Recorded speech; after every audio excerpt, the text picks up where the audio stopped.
네, 안녕하세요. 경제자유살롱 다시 찾아왔습니다. 저는 김혜민 기자고요. 네, 성성문입니다. 네, 반갑습니다.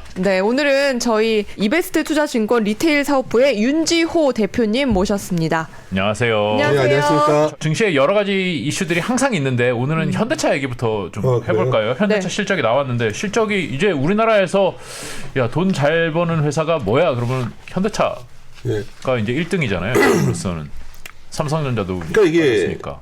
참 흥미로운 게 네. 우리가 이번 주 들어서 시장을 바라보면 중소형주는 상당히 좀 힘에 부친 느낌이에요. 네. 뭐 이유에 여러 가지가 있겠죠. 뭐 센티가 좀 안 좋아진 부분도 있고 네. 외상 거래가 많았다 온갖 것이 있지만 근본적인 밑에 깔린 건 숫자에 비해서 주가가 과도했다는. 숫자라면은 이익. 그렇죠. 네. 사실 3월 수출 증가율을 보면 7대 주요 수목 보면 자동차가 거의 64.2% YOY 증가했었어요. 네. 그러니까 제가 드리고 싶은 말씀은 그래서 우리 저보다 훨씬 뛰어난 저와 같이 오랜 동료였던 신중호 센터장의 자료를 보면 자동차 좋다 해도 사람들이 별로 관심이 없었죠. 그렇죠. 자동차만 그랬던 게 아니에요. 2차전도 물론 좋았고 조선도 좋았어요. 네. 네. 그래서 조선도 잘 보시면은 굉장히 단단하죠. 우리 시장 자체가 성격이 상당히 뭔가 대형주 쪽에 약간 힘이 실리고 또 하나 우리 증시를 끌어갈 수 있는 가장 중요한 수출주에서 그래도 숫자 나오는 곳으로 돈이 몰리고 있다. 어제 물론 현대차 실적에서 발표했던 우리가 주목했던 포인트는 실적이 좋은 것도 있지만 네. 주주 가치에 대해서 좀 더 신경을 쓰는구나. 네. 이건 굉장히 중요한 포인트였죠. 그러면 시장이 좀 환호하고 상대적으로 강한 흐름이 나오고 있는데 가장 중요한 건 지금까지 상황이 아니라 이후의 흐름 아닐까요? 네. 상당히 현대차 주주라면은 굳이 뭐 이렇게 주식을 들어갔다 나왔다 그럴 필요 없을 것 같아요. 근데 흐름이 나쁘지 않을 것 같다. 이걸 왜 말씀을 드리냐면 뭐 현대차가 IRA 때문에 뭐 들어가니 그게 중요한 게 아니라 그러니까 정책적 네. 이슈들이 항상 또 있잖아요. 이제 많은 개인 투자분들은 너무 그런 거에 연연해 하시는데 사실 중요한 건 그 회사가 여러 가지 이유에도 불구하고 숫자가 나온다는 거는 숫자도 나쁘지 않았지만 원래 주주가 좋아하는 어떤 정책도 선언됐기 때문에 아마 우리 시장의 전반적인 어떤 변화를 알리는 신호가 아니었나 이렇게 판단하고 있습니다. 근데 IRA는 앞으로 시행될 거기 때문에 네. 뭐 앞으로 미국에서 만약에 차량을 전기차 보조금을 네. 받지 못하면 네. 현대차가 덜 팔릴 거다라는 우려가 있잖아요. 미래에도 잘 팔릴 거라고 보시는 거죠. 주요 메이커에 비해서 평가를 좋게 못 받았어요. 네. 사실 뭐 글로벌로 치면은 뭐 탑5, 탑3 뭐 이렇게 얘기를 하는데. 점점 올라와서 탑5, 탑3가 된 거예요, 지금. 그리고 뭔가 새로운 변화에도 굉장히 적극적으로 대처한다는 느낌을 최근에 받고 있고 네. 무엇보다 가장 중요한 거는 그래도 트렌드에 많이 쫓아가고 있다는 거죠. 그렇죠. 그러니까 글로벌 업체들 독일 업체, 일본 업체 있지 않습니까? 이게 딱 놓고서 비교했을 때 10년 전의 현대차와 5년 전의 현대차와 3년 전 지금의 현대차를 비교해 본다면 확실히 브랜드 인지도도 높아졌고 네. 그렇죠. 미국 시장에서의 입지. 원래 그런 판매자 한 분들한테 돈을 많이 띄워줘야 보조금. 그렇죠. 띄워줘야 팔리는 거였는데 네. 수를 많이 안 줘요 이제 현대차는. 그 의미에서 본다면은 아까 물론 지금 뭐 자동차만 그런가요? 전 세계 미국 자동차 회사 빼놓고는 다 문제가 될 거예요 아마. 미국 우선주의이기 때문에 그것 때문에 현대차가 숫자가 막 악화되고 그럴 가능성은 크지 않다 보고 있고요. 저는 오히려 이제 현대차 외에도 현대차 관련된 부품 회사들 이런 쪽들도 상당히 의미 있는 진전이 있지 않을까. 올해를 바라봤을 때 계속 강조드리는 거는 경기 반등 시의 주력 수출 품목이 무엇인가. 이게 우리 증시를 이해할 때 가장 중요하거든요. 우리 증시의 특징을 좀 알아야 된다는 거죠. 우리 한국 증시라는 거는 저도 이제 아무래도 뭐 주식시장 종사한 지가 제가 지금 57이니까 그럼요. 진짜요? 동안이시네요. 그런 말을 듣고 싶어 하지만 안 믿기로 했어요. 아니, 진짜로. 말이니까. 저보다 한 두어 살이신가? 방금 전에 기분이 좋았다가 두어 살 얘기 들으니까 확실히 실망했는데 그리고 지금 요즘 뭐냐면 동갑이라고 있어요. 그 한국 증시라는 게 네. 굉장히 우리가 기대했던 거 이거잖아요. 누구나 이제 피터 린치 책을 한번 접하고 나면 네. 나도 고속도로에서 뭐 사먹은 거 갖고 사야겠다. 네. 주변에 주식 찾아야 돼. 이런 것도 해보고 네. 그리고 장기적으로 한국 주식 우상향한다. 바이앤홀드. 대형 기업을 사가지고 내가 주주가 돼서. 근데 잘 안 되지 않았었나요? 안 돼요. 안 돼요. 그러니까 제가 지금 이 나이 들어서 참 창피한 얘기인데 네. 저 자신도 저와 동료던 펀드 매니저들도 얘기를 해보면 그렇게 녹록지 않았다는 거죠. 그렇죠. 우리 증시에서 이길 수 있는 방법이 뭘까? 정말 허심탄회하게 얘기해 본 적이 몇 번 있는데 공통적으로 나오는 현상이 있어요. 우리나라는 전 세계 경제의 어떤 약간 그 카나리아의 뭐라고 표현하죠? 우리나라가 이렇게 가장 민감하게 반응한다는 거죠. 요새 말을 갖다 이상하게 쓰는데 그래서 글로벌 증시가 안 좋아지면 우리 증시가 제일 많이 빠지고요. 네. 좀 돌아서는 시간이 나면 제일 많이 올라요. 전 세계 상수는 1위 갔다가 꼴찌 갔다 이러는 거예요. 대표적인 코스닥 같은 업종이고. 그쵸. 문제는 그럴 때마다 우리나라에서 이제 확 떠오르는 업종이 나와요. 그게 뭐냐? 수출 주력 품목이 바뀐다는 거죠. 그렇죠. 네. 그러니까 최근에 가장 좋아 보이는 업종은 멀리 찾을 게 없어요. 너무 뻔하니까. 저는 락을 좋아했기 때문에 그 예를 들어서 뭐 영국의 사람들, 프랑스 사람, 독일 사람들이 우리나라 그룹에 저기 열광하는 걸 보면 흥분돼요. 네. 상상도 못했으니까. 네. 블랙핑크 공연을 제가 하도 보고 있으면 우리 와이프가 나이 들어서 왜 저러냐고 하는데 국뽕이 아니라 놀라운 거예요, 제 기준에는. 그렇죠. 그건 수출 주력 품목이 된 거죠. 아. 그래서 엔터가 좋은 거예요. 예를 들어서 뉴진스 같은 그룹도 네. 놀랍지 않습니까? 놀랍죠. 예. 근데 여자 아이돌 얘기만 하고 하시네요. BTS 얘기 한번 해주세요. 솔직히 잘 안 들어요. 근데 그것만 그런가요? 요즘 떠오르는 것 중에 전 방산업체들도 우리나라 네. 무기가 상당히 좋은 것 같아요. 그렇죠. 얼마 전에 정말 인기가 없었던 로템 같은 회사가 있어요. 왜 인기가 없냐면 로템은 전화하면 IR 담당자가 잘 안 만나주는 회사로 유명해요. 왜요? 큰 왜일까요? 회사인데요? 네. 들어도 할 수 없어요. 저희 옛날에 데리고 같이 일하던 이승훈 연구원도 맨날 전화하면 방송 안. 근데 회사가 워낙 좋아졌잖아요. 그죠? 그쵸. 주가가 막 따로 움직이고 우리 정말 올드했던 회사 중에 풍산이라는 회사 있어요. 요새 탄약. 예.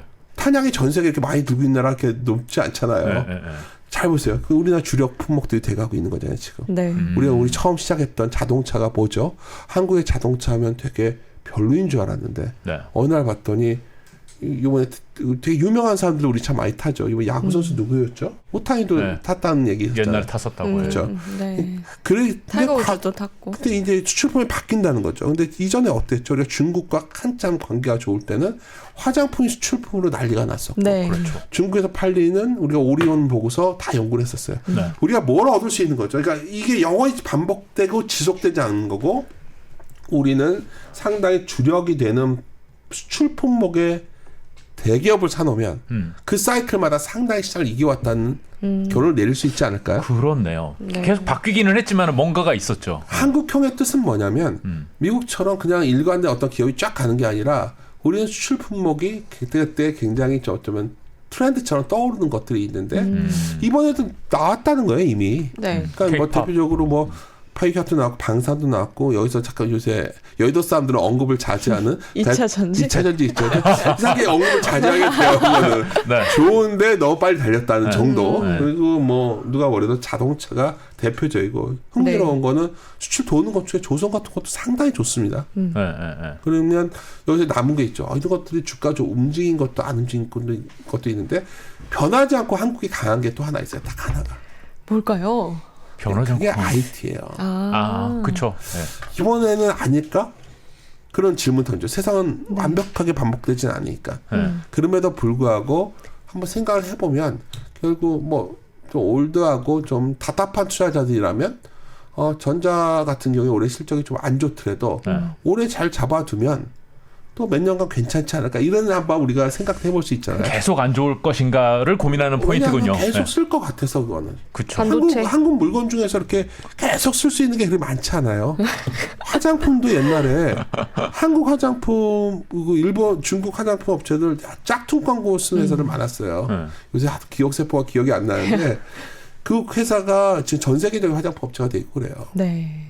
그렇다면 그때는 짝을 만들었는데 지금은 전 세계적인 회사가 프랑스에서 됐다. 우리나라의 뭐 코스맥스라든가 업체들이 오디오 업체가 가서 만들어 팔았잖아요. 네. 그처럼 지금 분위기는 분명한 거는 우리 증시가 과거에 비해서 품목이 줄은 건 맞는데 그럼에도 불구하고 세계적으로 여전히 경쟁력을 갖고 있는 수출 대기업들은 굉장히 느리게 움직이는 것 같지만 부상하고요.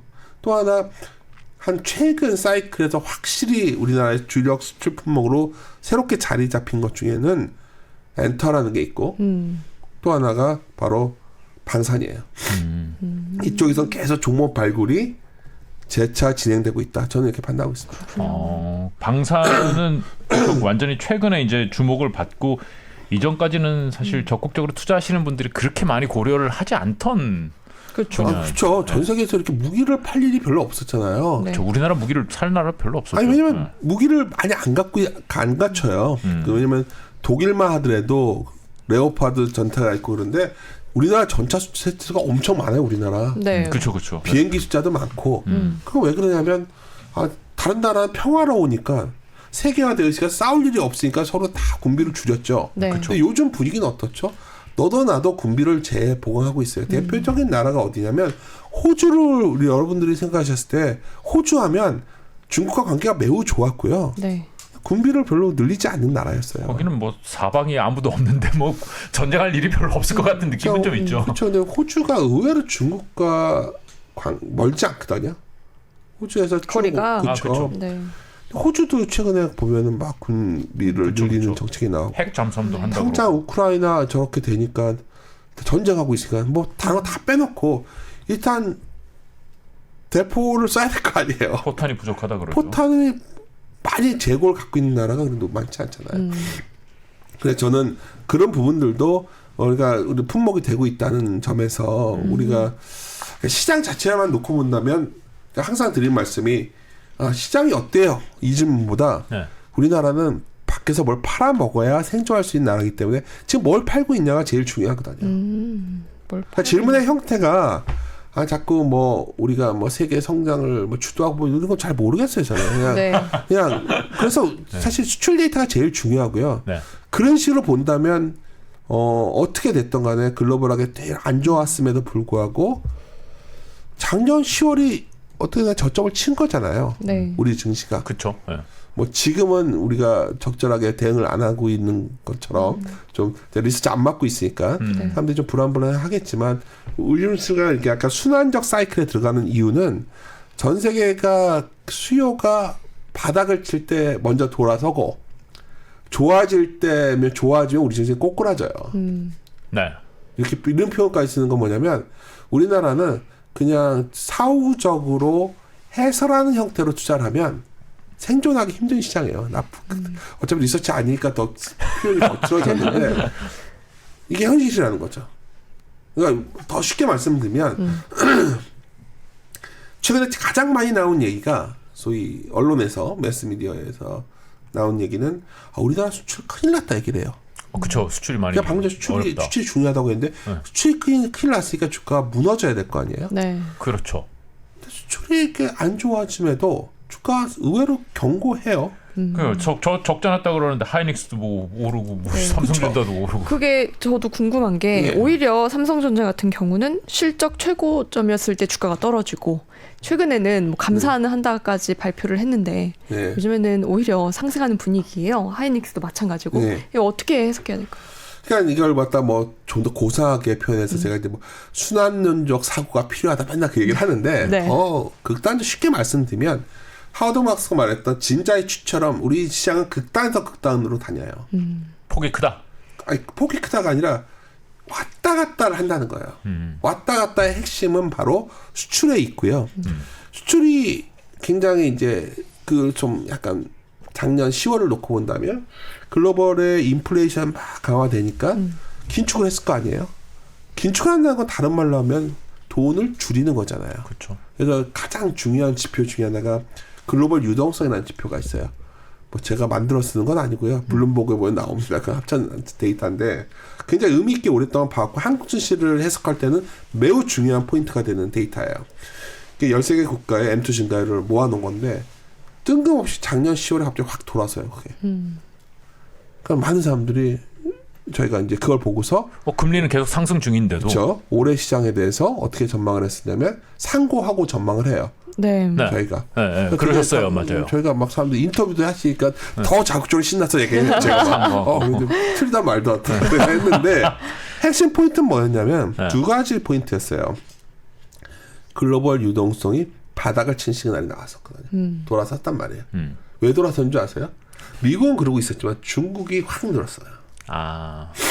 그러니까 중국이 늘어서 우리의 수요가 는다는 다음 문제고 하여튼 글로벌 유동이 돌기 시작하면 전세가 유동성이 뭐냐면 뭐 외국인이 사주고 기관이 사 이걸 말하는 게 아니라 기본적으로 글로벌 유동성이라는 거는 수요를 의미하는 거예요. 수요. 아니, 돈이 돌아야 뭐 뭘 사고 뭐 할 거 아니에요. 네. 그러니까 유동성이 작년에 돌기 시작하니까 그 흐름이 연속성이 오고요. 글로벌 유동성이 돌면 왜 이렇게 장황히 말씀을 드렸냐면 우리나라 수출도 바닥을 쳐요. 보통. 네. 제 생각에는 뭐 수출이 되게 안 좋아 보이지만 올해 2분기 중에 저는 돌아서서 올라온다 보고 있어요. 그래요. 2분기 바닥을 중에. 유동성은 작년 10월에 바닥을 쳤는데 보통 한두 분기 정도 딜레이가 있어요. 그렇죠. 그러면 수출이 돌아선다는 건 다른 말로 하면 기업들의 매출이 조금씩 나온다는 거고. 네. 근데 그럴 때 매출은 나와도 제일 중요한 이익은 안 돌죠. 그렇죠. 그러니까 보통 매출이 돌고 나서 좀 지나야 이익이 돌아요. 네. 네. 이걸 갖다가 주식시장에서는 보통 하도 이런 현상이 빈번히 나오다 보니까 보통 이럴 때를 턴어라운드 장세라고 해요. 네. 턴어라운드라는 건 뭐냐면 뱃머리를 돌린다는 뜻이거든요. 뭐 여기서 뭐 오늘 그림을 보여드리고 그러지 않아서 좀 간단히 말씀드리면 이랬을 때 가장 독특한 특징 중에 하나가 PER은 높은데 PBR이 낮은 형태가 나와요. 참고적으로 약간 개인 투자분들 계시니까 쉽게 설명드리면 네. PER은 이익에 비해서 주가 순위 어떠냐를 보는 거예요. 네. 근데 PER이 왜 높을까요 지금? 이익이 안 나오니까. 안 나오니까. 근데 PBR은 낮아요. 북에 비해서는 싼 거죠. 턴어라운드 할 때는 PER이 높았다가 내려가요. 왜 내려가냐? 이익이 최악에서 벗어나니까. PBR은 올라오면서. 보통 이랬을 때 전형적인 특징이 이미 나왔어요. 지금 우리 시장에 나왔다고요. 그렇죠. 그러니까 시장이 막 망가질 것처럼 불안하죠. 지금. 왜냐하면 저도 오늘 아침에 이렇게 격앙돼 있는 게 뭐냐면 최근에 여러 가지 날씨도 스산한데 네. 뭐 여러 가지 뭐 증시장 상황도 되게 혼돈스럽잖아요. 뉴스가 좀 많은 것 그렇죠. 같긴 하죠. 예. 근데 가만히 보고 있으면 지수 보고 있으면 잘 안 밀리고 대형주들은 수출 대형주는 굉장히 단단한 느낌을 받을 거죠. 그렇죠. 예, 좀 그렇긴 해요. 그렇군요. 뭐 삼성전자, 현대차 뭐 있을까요? 뭐 조선도 있을 거고. 네. 왜 그러냐? 이쪽은 돌고 있으니까요. 숫자가 나오는. 그렇죠. 그러니까 시장에 대해서 우리가 뭐 지수가 뭐 좋아질 때 뭐 종목 장세 뭐 이런 얘기를 하지만 근본적으로 시장을 편하게 투자하는 투자자들이라면 어떻게 보면 작년 10월에 큰 기회가 있었고요. 네. 또 최근에 기회가 오고 있는 거죠. 그래요. 시장이 안 좋아 막 사람들이 이제 불안하죠. 뉴스 일어나고 나면 갑자기 또 무슨 미국의 퍼스트 리퍼블릭인가 또 한번 급락해 있고. 네네네. 그러면 이제 고민하죠 사람들이. 아 그거는 SBB와 규모는 얼마 차이가 있어. 막 온갖 우리가 파고들지만 사실 우리 증시를 관통하는 가장 큰 힘은 다시 한번 강조드리지만 결국 수출 쪽이 돌아서야 되는데 네. 그 흐름이 현대차를 딱 보면 잘 되고 있구나 느낌을 받으셔야 된다는 거예요. 저는 궁금한 게 2분기 중에 바닥을 친다고 하셨는데 코스닥의 경우에는 네. 이미 올랐잖아요. 네, 많이. 그쵸. 네, 그 바닥을 이건 쳤다고 봐도 되겠네요. 코스닥은. 분명히 말씀드린 거는 한국의 수출 주력 품목의 2차 전지가 자동차 다음에 있어요 이미. 그렇죠. 그렇죠. 예. 그리고 미중 갈등 속에서 상당히 긍정적 모멘텀을 갖고 있는 거의 최고의 업종이 분명해요. 네. 근데 코스닥은 왜 저러냐? 근데 그게 좋은 건 알겠는데 네. 사람들이 좀 너무 이걸 과잉 반응을 빨리 하는 것 같아요. 여의도 사람들에 대해서 이제 비판이 있는 거 알고 있습니다. 뭐 너희들 이렇게 뭐 특히 공매도 이런 얘기하면 당황스러우게 그런 힘이라도 있었으면 좋겠어요. 하여튼 중요한 건 네. 그래서 코스닥은 좀 슈팅한 느낌이 있어요. 두 번째는 또 뭐가 있냐면 신용 잔고예요. 우리가 사이클을 볼 때 한국 증시에서 굉장히 중요한 게 레버리지 사이클인데 코스닥의 신용이 한 10조가 넘었었어요. 아, 빌려서 투자하시는 분들이 많다. 약간 좀 슈팅한 느낌이 있다는 거죠. 그렇다면 그래서 자꾸 반복돼 말씀드리는 게 그쪽보다는 계속 말씀드리지만 한국을 대표하는 수출 기업이나 이런 쪽이 그나마 견고할 것 같고 시장이 돌아섰다.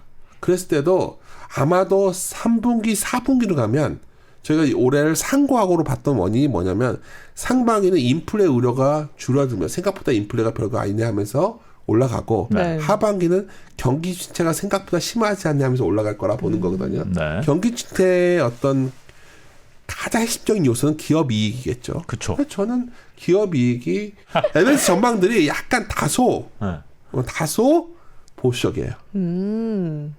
그 증거가 뭐냐면 네. 또 이제 말하다 보면 또 말이 많아가지고 여의도의 컨센서스보다 네. 더 나아질 확률이 높아요. 더 좋을 것 같다. 왜냐하면 우리나라 이익에서 가장 중요한 포인트 중에 잡고 있는 것 중에 하나가 물론 우리나라 경기가 전반적으로 수요가 세냐 안 세냐 저쳐두고 네. 사실 원가 문제가 매우 중요하거든 한국은. 그렇죠.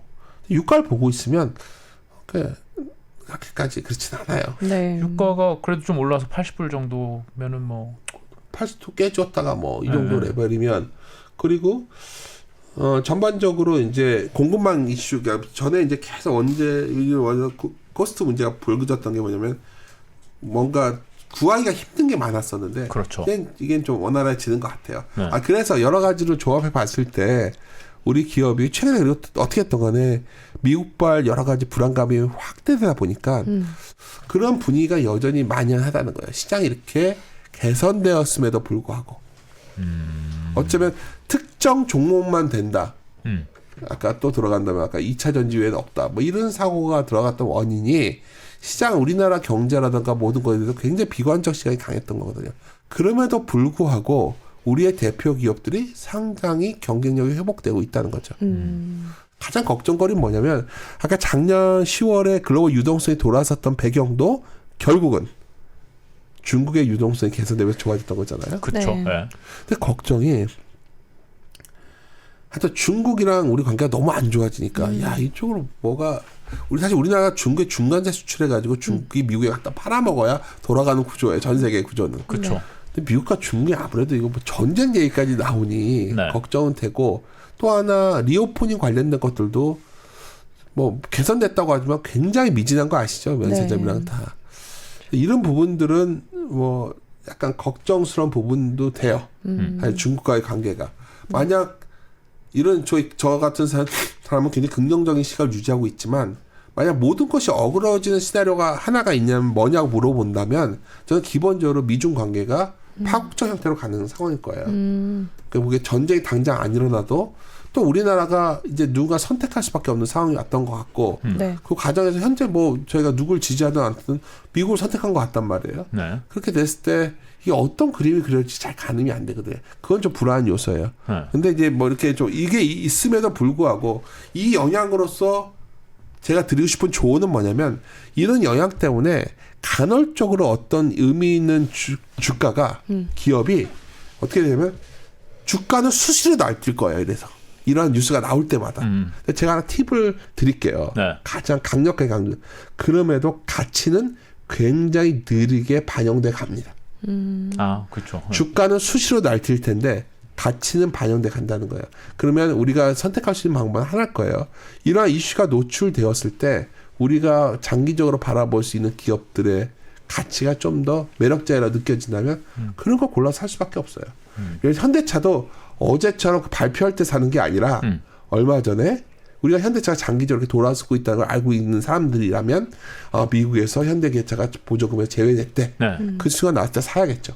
그때 근데 악재가 쉬울까요? 나왔을 때 쉽지 않은데. 쉽지 않은 게 아니라 용감해야 감히 돼요. 말씀드리는데 이 책의 1장에 제가 강조해 쓴 내용이에요. 네. 두 번째, 반도체 언제 사야 됐던 거죠? 적자가 확실히 예견될 때. 그렇죠. 적자 폭이 역대 최대다. 네. 뭐 이럴 때. 은행주는 언제 사야 되는지 이런 걸 가르쳐주면 은행은 금융위기 터졌을 때 사야 돼요. 항상. 그래요. 그러니까 은행주는 항상 제가 이제 말씀드리는 게 항상 싼데요. 네. 엄청 싸질 때가 있어요.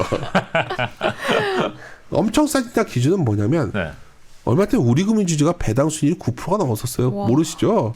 그랬어요? 그럼요. 그러니까 저희 같은 사람들은 우리금융 채권 사는 것보다 그거 사는 게 낫네요. 낫죠. 그러니까 속으로 그런 거죠. 그걸 어디 방송에서 얘기했었는데 네.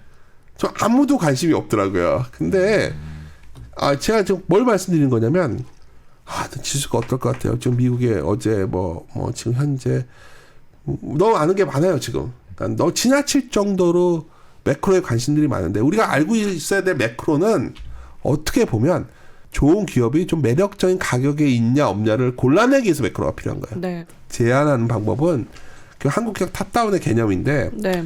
우리나라는 굉장히 순환적이라는 거예요. 네. 그러니까 점은 알 수 없는데 이 정도는 싸다는 뭐 뭔가 매크로한 전환점이 다가왔을 때 사는 거고요. 그 기업 해당 기업의 주가가 싼지 비싼지를 판단하기 전에 우리나라 시장 그쵸. 전체, 우리나라 경제 전체가 저점인가를 먼저 보라. 수출 기업들을 갖고 수출 기업. 왜냐하면 수출이 돌면 우리나라 그 기업들은 재평가되니까. 네. 그 전에 가장 중요한 데이터는 뭐 예를 들어서 부산에서 반도체 수출이 잘 되면 리노공 같은 게 잘 되는 거고 연수구에서 바이오 수출 잘 되면 그쵸, 예. 그런 걸 알 수 있잖아요. 네. 그런 데이터가 중요하다는 거예요. 그래서 하여튼 핵심적인 거는 그런 타임을 보야 되는데 보통 어떤 역발상이 아니라 내가 혼자서 무조건 대중과 반대로 한다? 말이 안 되는 거예요. 내가 대중인데 어떻게 대중과 반대로 해요. 중요한 건 데이터로 봤을 때 그러한 구간에 있냐 없냐가 중요한데 여러 가지 데이터가 있겠지만 제가 강조드리고 싶은 거는 아마 일반 투자자로 가장 쉬운 데이터 중에 하나가 환율이에요. 환율. 그럼요. 요새 환율 좀 수출도 관련이 높고 우리나라가 뭔가 안 좋아지고 뭔가 적자가 심해지고 이러면 원화가 엄청 약세로 가거든요. 지금 그렇죠. 지금이 아니라 작년 10월이 심했죠. 1440원이 넘었었으니까. 네. 뭐 그런 정도. 뭐 1440원부터 우리 아무도 알 수 없잖아요. 네. 이후에 뭐 1500 간다고 하지만 1500원. 그럴 때 의미 있는 주식의 저점일 확률이 매우 높죠. 지금도 근데 환율이 말씀하셨지만 좀 높잖아요. 1320원 뭐 30원인데 그때보다는 뭐 상당히 강해져 있죠. 네. 근데 당연히 이게 1100원 가는 흐름일 때가 조심해야겠죠. 1100원 혹시 오면 네. 야 이제 원화가 더 강해지긴 만만치 않겠구나. 우리가 좋아질 그 순환적 사고로 보면 좋아질 거에 극단이 온 거구나. 더 이상 올라가지는 않겠구나. 이게 2021년 봄이었잖아요. 수출 증가율이 뭐 40-50% 육박하고 원화가 엄청 강하고 삼성전자 10만 전자를 외치고 이해가세요? 그때 안 좋은 얘기를 기자님들이 찾을 수 있어요. 그때 모든 게 좋아 보여요. 근데 우리 승 씨는 아까 초반에 제가 말씀드렸지만 그때 발을 뺄 수 있는 사람이 돈을 버는 거고 발을 못 빼고 그때 손을 내미는 사람은 굉장히 고생하는 거고 이게 반복된다는 거죠. 그렇죠. 그러면 이번엔 어땠죠? 그러니까 만약에 저한테 그래요. 많은 경우 이러신단 말이에요. 수출이 좀 개선되는 거 확인하고 하겠다. 그러면 그게 언제일까요? 이미 늦는다. 수출이 어느 정도 안 좋은 건 알겠지만 이 정도 레벨 거의 데이터상으로 극단에 가까웠을 때 작년 가을 이후부터는 주식을 롱프레이어 쪽으로 가는 게 맞았던 거죠. 그리고 언제 확 줄여야 될까요? 수출이 아주 좋아졌을 때. 수출이 너무 잘 돼. 장기 투자 잘하면. 아니 제가 이렇게 말씀드리면 뭐 이렇게 쉬운데 못해요. 왜? 근데 이제 반대로 그때가 하죠. 되면은 반대로 하죠. 항상 말씀하셨다시피 새로운 산업이 등장해서 이제 수출을 이끌고 가잖아요. 그럼 야, 우리는 새로운 먹거리를 찾았고 이 시장은 앞으로 성장 가능성이 무궁무진해. 다음 내년에도 이건 수출 더 많이 될 거고 배터리 같은 경우가 그런 거잖아요. 올해 수출한 것보다 내년 시장은 더 커질 거고 그 내년에는 더 커질 거고 이거 수출이 계속 늘어날 거야. 이렇게 보는 거잖아요. 배터리를 안 하기로 했는데 자꾸 하는데 중요한 건 좋아요 거기도. 근데 이제 자본주의라는 건 뭐가 좋아지면 뭔가 다 득달처럼 달려들어요. 네. 그렇죠. 그리고 그만큼 마진을 더 늘릴 수가 없게 되고. 그러니까 뭐 제가 여기서 뭐 어느 업종이 좋아진다 이런 거를 확연하게 말씀 못 드리겠지만 배터리 얘기는 아닙니다. 네. 예를 들어서 이런 거죠. 그러니까 무조건 싼 걸 사라는 게 아니라 이런 사이클에 있다면 얼마 전에 예를 들어서 하이브 같은 회사가 뭐 여러 가지 M&A 이슈 때문에 갑자기 급락을 했었어요. 네네. 그럴 때 어떻게 행동해야 되죠? 그러니까 기본적인 생각이에요. 그러니까 이 흐름을 이해하는 사람들은 그런 악재 그런 보면 이제 어떤 구조가 나오면 그런 뉴스가 나오면 그 주주라도 그 순간에 팔고 싶어져요. 그쵸. 이제 하이브는 끝난 것 같아. 그렇죠. 당분간은 볼 일 없을 거야. 제 얼굴 한번 떠올리시면 돼요. 그럴 때가 기회인 거야 항상. 그러니까 사실 캠피셔가 했던 말 중에서 제가 좋아하는 말 중에 하나가 매스미디어를 활용하라는 거죠. 기자분들은 굉장히 민감하기 때문에 이벤트나 뉴스에 그걸 확장적으로 좀 과장되게 하는 경향이 있어요. 그래서 캠피셔에 제가 좋아하는 책인데 이리가 하여튼 어라운드 코너 코너를 돌면 드라큘라가 있다고 얘기를 하지만 드라큘라는 없다는 거예요. 소설 속에 존재한다는 거죠. 영화 속에. 사실 우리가 그럴 때가 기회라는 걸만 좀만 인지하시면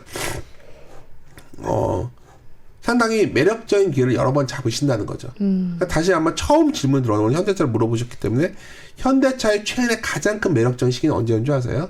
얼마 전에 기아와 현대차에 대한 보조금을 주지 않겠다. 내가 했던 얘기예요. 그냥 시장 자리에서. 근데 그게 얼마 안 됐으면 이제 사도 되겠네요. 올랐죠. 뭐 올랐는데 하여튼 그때가 제일 그러니까 이게 아주 미세한 차이인데 그때 누군가가 막 주고 싶어 할 때 받아놓으면 네. 사실 버티기가 쉬운 흐름이 나오는 게 뭐 어떻게 설명드리긴 좀 그런데 뭐 좋아 보통 이런 질문하죠. 어차피 좋아지는 거 계속 사면 되지 않아? 주식이라는 게 갔다가 뭐 이랬다 뭐 이러는데 하여튼 그랬을 때 좀 해놔야 들고 갈 수 있다는 거예요. 맞아요. 악재가 나와서 떨어졌을 때 사자. 그래 마음이 좀 편해.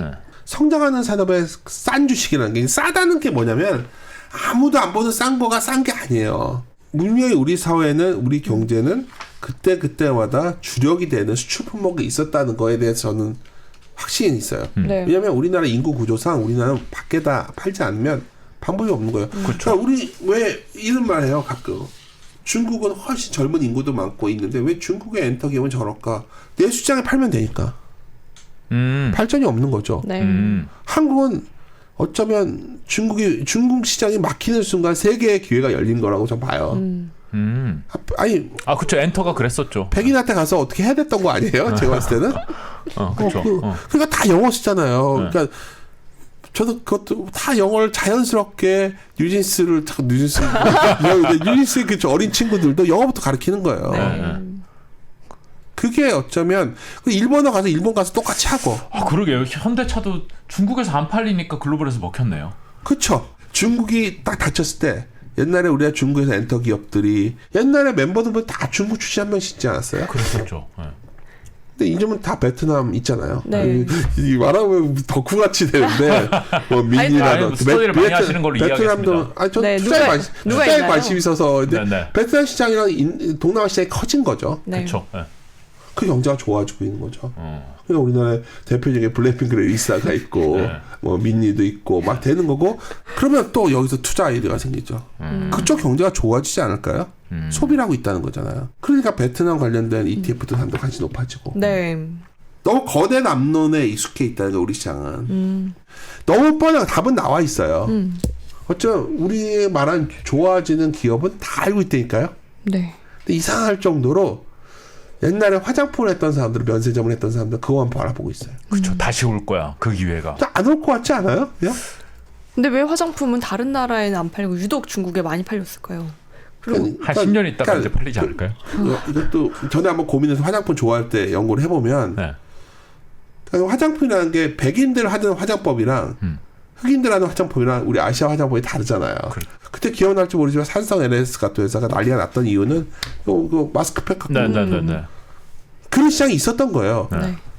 그런 시장이 열릴까요? 지금 중국 이제 다쳤으니까 현대차도 중국 다치고서 한 10년 이상 지난 다음에 먹히듯이 화장품 회사가 외국을 가야 되는데 그렇죠.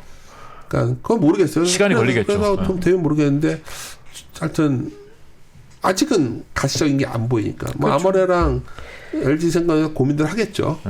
예. 그래요. 중국에 안 팔리는 건 오히려 기회라고 볼 수 있다는 말씀이셨어요. 장기적으로. 네. 근데 지금 화장품은 잘 모르겠어요. 그러니까 최소한 무조건 안 팔린다고 좋아진다는 게 아니라 꼭 생존하기 위해서 다른 행동을 해요. 기업은. 기업은 왜 다른 행동을 하냐면 법인. 제가 항상 강조하는 건 애널리스트들한테 야 기업도 인격체야. 네. 인격체는 생존, 인간이라는 건 근본적 욕망은 생존에 대한 욕망이거든요. 생존하기 위해서 변화를 하는 기업들이 나와요. 항상. 네. 그렇죠. 그 포인트가 뭐냐를 짚어보다 보면 올해 뭐 지금 지난 건 뭐 다 오케이고 제일 고민이 이거 아니에요. 그러니까 아까 감산을 잠깐 기자님이 얘기하셨는데 이 감산이 성공하면 생존에 성공하는 거고 또 굉장히 고민이 많죠.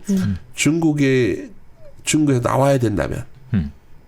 그러니까 사람들 두려운 거는 반도체 안 좋아하시는 분들은 야 이제 봐 좀 있으면 중국에서 다 나와야 돼. 근데 나와서 이게 어떤 식 변화를 가져갈까? 아직은 잘 모르겠지만 또 변화를 가져온다니까 갑자기 용인에 있는 땅값까지 들썩였잖아요. 네. 그래 중국 공장 철수해? 어디다 공장을 짓죠? 미국에만 다 질까요? 우리나라 질 거 아니에요. 네. 짓긴 짓겠죠. 그 순간에 흥분해가지고 반도체 관련된 소부장 업체를 지른 거예요, 사람들이. 그렇죠. 그러니까 투자라는 게 뭐냐면 백미러를 보고 운전하지 말라고 그랬잖아요. 운전할 때 누가 백미러 보고 앞만 보고 운전해야 돼요. 가끔 옆편 정도 봐야 되는데 우리 투자자들은 자꾸만 백미러를 보고서 이러고 운전하니까 사고가 나는 거예요. 그래서 제가 보기엔 앞을 보는 순간 계속 보이는 거는 고민거리는 IT 같은 게 고민이에요. 어떻게 될지. 또 하나 그래서 IT 중에서도 이제 최근에 이제 각광을 받았던 게 LG전자 같은 게 각광을 받았던 이유가 뭐냐면 안 되는 걸 버렸잖아요. 네. 휴대폰. 버리는 순간 좋아한 거죠, 사람들은. 뭐 이렇게 절 되겠지? 그러니까 제가 오늘 계속 처음 나왔으니까 말씀드린 게 약간 이제 개인 투자분들한테 전하고 접하다 보면 드는 생각이 뭐냐면 뭔가 뚜렷한 인과 법칙을 꿈꿔요. 아, 그렇죠. 예. 그러니까 뭔가 내가 모르는 누군가는 비법을 알고 있고 그 공식대로 하면 내가 돈을 벌 것 같고 그런 게 있었으면 분명히 다들 돈을 많이 벌었을 것 같아요. 그게 쉽지 않죠. 어떻게 보면 우리가 투자라는 게 투자하는 사고법이라는 게 존재한다고 본다면 사고법의 실체는 데이터를 어떻게 해석하냐에 있어요. 네. 그 올바른 데이터 해석에서 모든 게 시작된다 좀 봐요. 올바른 데이터 해석을 한마디로 말씀드리면 갑자기 또 책 소개를 하게 되는데 여기서 이제 데이터 북인데 다 빼고 딱 하나예요. 투자 관련된 시장에서의 정보는 항상 좋은 정보는 뭘까요? 원래 굉장히 고급 정보는 절대 남에게 전해지지 않습니다. 그렇죠. 알면 내가 사지. 아니 정보 이게 정말 고급 나만 알고 있어는 얘기 안 돼요. 근데 주식시장에서는 누군가에게 알려지는 순간 그건 절대 고급 정보가 될 수 없어요. 서로 소문을 내고 싶어 하니까. 그러니까 나에게 수렴되는 정보를 갖고 내가 판단하는 습관을 안 가지면 열리면 아홉 다 당하게 돼 있어요. 사실 뭐 그러기 위해서 기본적인 어떤 뭐 다시 원론으로 들어간다면 아까 말했던 내가 접할 수 있는 새로 간단한 정보라도 내가 판단하는 기준이 있어야 되는데 그게 아까 말했던 저 같은 경우에 제가 답은 정확히 모르지만 저는 뭐 수출 증가율을 그런 거 보기 위해서 글로벌 유동성이라든가 OECD 확산 지수라든가 이런 거 보면서 또 산업별로 보는 데이터들이 좀 있을 거 아니에요. 그런 거 업데이트 해가는 거예요. 그게 한국에서는 그나마 생존할 수 있는 투자법이 아닐까 저는 그렇게 생각하고 있습니다. 자기만의 매월 일단 주기적으로 체크하는 데이터를 그러니까 세트를 만들어야 이런 것만 된다. 피하시면 돼요. 그러니까 굉장히 뭔가 남들이 뭔가 굉장히 비법적인 거라던가 고급 정보는 존재할 수 없다는 거예요. 있죠 물론. 정말 소수의 이너서클이 갖고 있는 정보. 근데 그거는 나한테 올 확률이 매우 낮다고만 생각하면 그거에 안 걸리는데 내가 그것이 오면 순간 그거는 그 정보가 아닐 확률이 높다는 겁니다. 그렇죠. 예. 그래요. 다 같이 똑같은 데이터 보고 다 같이 뭐 미국의 이번에 금리를 어떨 것이냐, 지금 환율이 어떨 것이냐, 유가가 어떨 것이냐, 요것만 보고 다 같이 똑같이 판단하면 모두가 돈을 못 벌겠죠. 어쩔 때는 금리가 올라갈 때 주가가 오르고요. 어쩔 때 금리가 내려갈 때 주가가 올라요. 그러니까 제가 좋아하는 말 중에 그러니까 너무나 논리적인 인과관계를 따지는 분들은 주식시장에서 참 살기 힘들다. 대표적인 게 경제학 교수님들이 주식시장을 잘 못하는 것 같아요. 케인즈 빼고는. 네. 케인즈는 성공적인 잘 보면 이게 왜 안 될까? 그렇죠. 뭔가 추구하는 방향이 나는 돈을 벌 거야 라기보다는 나는 이것을 논리적으로 말하고 싶어. 그 주식시장에서 어떤 걸 의심하셔야 되면 어떤 게 좋아진다에 대한 논리가 너무나 선명하고 확신에 찰 때 그 논리는 뭔가 여지가 없는 거죠. 그러니까 주식은 기본적으로 이게 왜 그럴까 생각해 보시면 기본적으로 불확실성일 때 돈을 버는 거거든요. 아까 어떤 경우냐면 현대 기아차의 보조금이 이게 돼서 불확실성이 커졌잖아요. 네.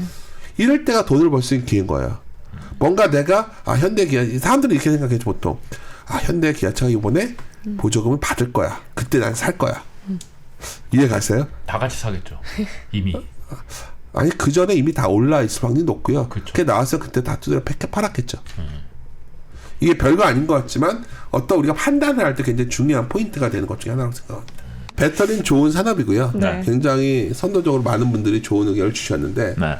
주시장에서 확실한 것 중에 하나는 흥분해 있을 때 좋지는 않았다. 그렇죠. 근데 그 기준을 어떻게 볼 거냐, 뭐 이런 부분이 고민이. 네, 너무 흥분해 있느냐, 뭐 이 정도면은 뭐 그럴 만도 하지 있냐, 뭐 그런 느낌의 차이가 아닐까. 좋은 기업명 분명합니다. 예. 사실 오늘 말씀하신 뭐 좋은 산업, 뭐 네. 현대차도 뭐 많이 올랐다 이렇게 생각할 수도 있는 거고, 뭐 더 좋을 수도 있는 거지. 제일 생각할 많이 수도 있는 욕먹었던 거고. 게 하이브였어요, 제가. 하이브. 그러니까 하이브를 너무 좋아했거든요. 약간 헷갈리는 거는 뉴진스를 좋아했다는 사실이에요. 근데 뉴진스를 좋아하신 오늘 건지 뉴진스 얘기를 너무 많이 하시는 것 같은데. 약간 놀라웠거든요, 저는. 그 특히 누가요? 뉴진스라는 음악 아니, 자체가 네. 뉴진스의 어떤 멤버가 아니라 음악 자체가 그 갑자기 막 파고 듣다 보면 마지막에. 그 굉장히 독특하지 않았나요? 그 원래는 그 트로트도 작곡했던 그런 분들이 하셨다는 걸 알고 있는데 네. 작곡. 근데 저는 그것도 놀라웠고 또 하나 하이브가 좋았던 거는 많은 사람들이 하이브가 군대 간다고 했을 때 다 불안해했잖아요. 아 BTS. 네. 근데 그렇죠. 근데 분명한 거는 각자 활동이 이렇게 잘 될지 몰랐잖아요. 아 그렇죠. 그때 솔로 어떤 모 활동이. 애널리스트가 진정한 BTS 팬이었기 때문에 각자도 잘 될 거다 주장을 했는데 다 시장에 내비우지 못했어요. 뭐 그런 것들이 있었는데 가장 핵심적인 이게 왜 될 것 같다는 생각이 사람들이 하게 됐냐면 하이브가 결국은 저번에 M&A 경쟁에 뛰어들면서 완전히 뭔가 꼬여가는 느낌을 받았을 때 그럼에도 불구하고 일정대로 계속 라인업들이 작동되고 있었다는 네. 거죠. 그러니까 제가 예를 든 거예요. 이게 좋다가 아니라 그랬을 때 반문하셔야 된다. 질문을 잘 하셔야 돼요. 막강하구나. 세구나. 근데 주가 싸지 않았다는 거예요. 아마 2차전도 그런 흐름이 나오겠죠. 선별될 거고 그냥 올라온 게 있을 거고 뭐 특히 포스코 홀딩스라던가 이런 회사에서 굉장히 좋게 보는 사람이니까 저도 네. 그러니까 그런 걸 잘 선별하시는 능력이 중요하지 않나 보고 있습니다. 네. 오늘 뭐 기초 공부를 좀 탄탄하게 한 느낌입니다. 예. 악재가 나왔을 때 이게 진짜 악재인가? 여기서 우리가 좀 용기를 내볼 수 있는 타이밍이 아닌가라는 생각이 들기도 하고 너무 좋을 때 다 같이 너무 흥분해 있는 건 아닌가? 지금이 조금 조심해야 될 타이밍이 아닌가? 뭐 그런 생각을 좀 해보기도 하고 지금이 어떤 시간인지는 뭐 아무도 모르겠지만은 여러분들도 투자를 하시면서 탑다운 한국형 탑다운이 무엇인가를 한번 고민을 해보시면은 네, 좋을 것 같습니다. 오늘 윤지호 대표님 모시고 좋은 말씀 잘 들었습니다. 고맙습니다. 네, 감사합니다. 감사합니다. 네, SBS 경제자율살롱 오늘 여기서 마무리하겠습니다. 저희 하단에 링크가 있는데요. SBS 프리미엄, 스브스 프리미엄 네. 채널을 통해서 저희와 소통하실 수 있으니까 거기도 또 많이 참여해 주시고 또 유튜브 채널에도 좋아요, 구독 설정, 알람 부탁드립니다. 시청해 주셔서 고맙습니다. 감사합니다.